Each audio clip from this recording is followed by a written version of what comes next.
हे प्रश्न मांडणाऱ्या बीडकरांना अजित पवार यांनी संयमाचा सल्ला दिला।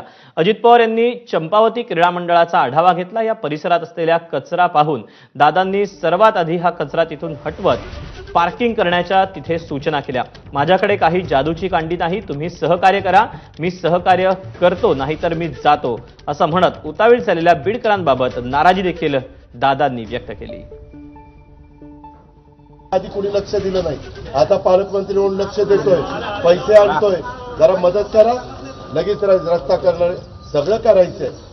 जादूची कांडी नाही माझ्याकडे, पण सहकार्य करा, मी सहकार्य करेन। चालू झाले मी आपला जातो।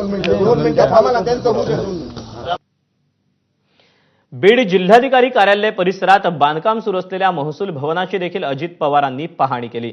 दरम्यान कंत्राटदाराला खडसावत इथे चुकीचा प्रकार चालणार नाही, कोणालाही काहीही काम द्यायचं नाही। राज्याला आम्ही 1100 ते 1200 कोटींचा निधी दिलाय, तुम्ही जरा चांगलं काम केलं नाही तर ब्लॅकलिस्टमध्ये टाकू। तुम्ही माझ्या हाताखाली काम करत आहात, इथे चुकीचे प्रकार चालणार नाहीत, अशी तंबीच या कंत्राटदाराला अजितदादांनी दिली। अजितदादांच्या दौऱ्यादरम्यान प्रशासकीय अधिकाऱ्यांची चांगलीच तारांबळ उडाल्याचं देखील चित्र सकाळपासून दिसून आलं।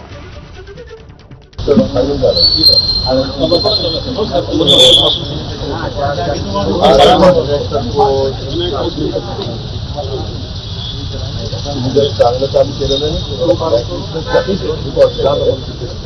माझ्या हाताखाली काम करताय तर चुकीचे प्रकार चालणार नाही, कुणाला काही नाही।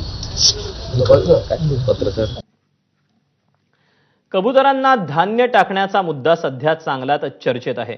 थोड्याच वेळात कबुतरखान्यासंदर्भात मुंबई हायकोर्टात सुनावणी